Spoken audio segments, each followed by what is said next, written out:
Okay, what I want to do right here is talk about, and I need to start my little stop clock here, which Alex has conveniently provided me.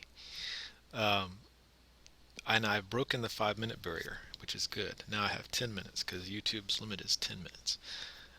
What I want to do is show you how to make a desktop movie, and I have amazingly opened 2 copies of what I use CamStudio, which is an open source, so it's free. And I'm going to see if I can record a movie of me recording a movie. So this is just fun for me.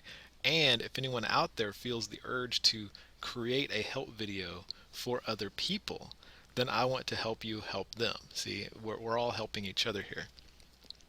So I've got this in compact mode. Normal mode is what it defaults to, but compact mode is what I've got here. That's why it's small. And all I'm going to do is I'm going to hit record, like so. Now, I've got 2 windows open. You may or may not be able to see them, but there's a little flashing rectangle that shows me where the video is taking place. And as I move my cursor around, it follows that cursor, okay? And I have enable auto pan, and that's what that is called, auto pan. And as I move my mouse around, it moves around. I'm recording from the microphone, that's why you can hear me. I have a fixed region, okay, and that region is 800 by 600, and I find that that allows during the conversion process for you to still be able to read the text on my screen to some degree. And I usually actually resize those down. The final video is 640 by 480, which is smaller, but you can still read the text. I mean, sometimes it's a little fuzzy, but you can still read it. So that's why I do that. This is the help file I've created to explain CamStudio. And actually, I'm going to stop the second recording, and I will include it so you can see how it came out. But as soon as I hit stop, and usually I use shortcut keys, but you can do those on your own. I'm going to hit stop here. And what happens is, see, it opens up a window for me to save that movie. And it's in AVI format, which YouTube doesn't accept, so I've got to convert it to MPEG later.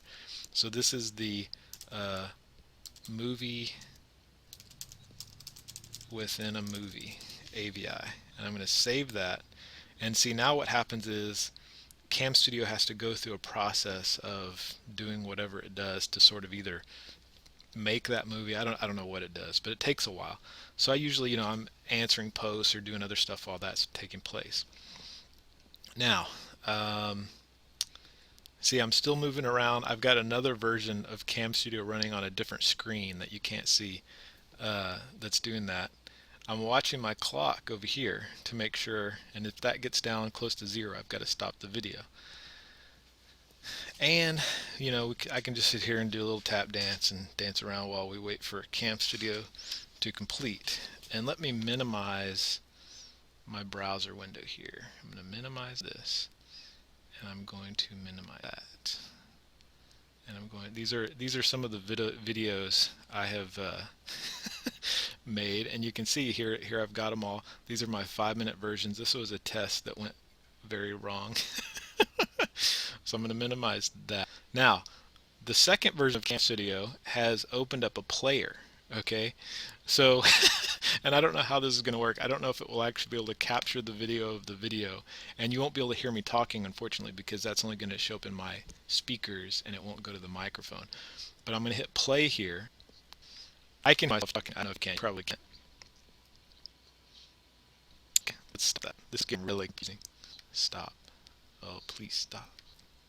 Okay, I'm going to have to exit. Stop. Stop. See? Okay, thank you. Okay. Now, what I do now is I go, and I finally found a great MPEG encoder that does not have limitations called Prism Video Converter, and I'm going to put a separate help file for that one. And it comes up and it looks like this. Okay? And all I have to do is just add video, and I add movie within a movie, and I'm doing an MPEG-4. I had some other problems with some of the other formats. MPEG-4 works, and it is accepted by YouTube. Great. I'm going to open up this so you can see what I've got here. And I'm going to open this. I don't resize it. Oh yeah, okay. Well, you know what? I'm not going to resize it this time. So it's going to stay at 600, 800 by 600. Okay, and all I have to do is hit convert. Bam. And here we go. And what's cool is this one actually is a lot faster than some of the other ones, and it still maintains the quality that I'm looking for, so that you can at least read, the screen as I'm trying to explain to you what I'm doing. And the size is good too, and I'll show you the file sizes in a minute. Okay, excellent. That's done. So I'm going to close that, and I'm going to close this second version of CamStudio. There we go. Finally got over here. I'm going to close this guy so we don't have so many programming. Okay, these are the ones I have done. So all I have to do is back up. So here's my AVI that I made, which is 341 megs, and after it was converted to an MPEG-4, it is only 3 megs. And usually, like this 10-minute video I have, it's going to be over a gigabyte, possibly 2 gigabytes, which is huge. So you got to have a lot of disk space when you do this. But when you convert it to an MPEG, it goes way down, usually about 50 meg, and then I can delete the AVI. Okay, so let's open that MPEG-4 and see what it looks like. And I don't know if it's going to show up on the final video, but we'll just see what happens. I got about 3 minutes left. Should have enough time. Of course, I got all this crazy stuff running simultaneously. So there, see, it's a little bit fuzzier then, and of course it's going to be even fuzzier because it's fuzzy in fuzzy, but you can still read it, and that's what I'm interested in. So if I come down here and hit play, and you won't be able to hear the sound because that's in my speakers. So now you're watching the video I made within the video after it's been converted to MPEG-4. And I can still read that, see? You might want to, whatever, CamStudio, yeah. See, that's good enough. It doesn't have to be perfect. It just has to be good enough to get the information to you. Now let me stop this because I hear myself talking and it's very confusing. So that's the whole process. And now what I can do is I can go and upload that to YouTube, and I can do that in a separate video. And that should be pretty straightforward. I mean, kids, a third of my age can do that far better than I can. So I'm really doing this for, the rest of us who are not teenagers anymore. And, it's nice to have a walkthrough for something once in a while.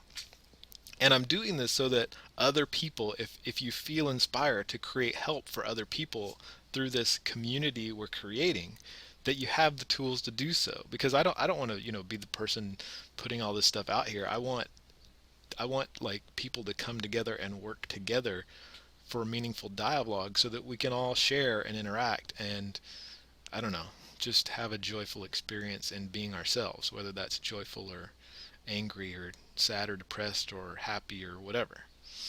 And just explore and find out more about what's going on. And for some reason, the urge to end the video with just this image on my desktop. And I thank you for watching, and I'm going to use a shortcut key to end the video. So have fun, and it's going to be interesting to see how these videos within videos actually turned out. You may not be able to see them all. They probably might just be black, so we'll find out.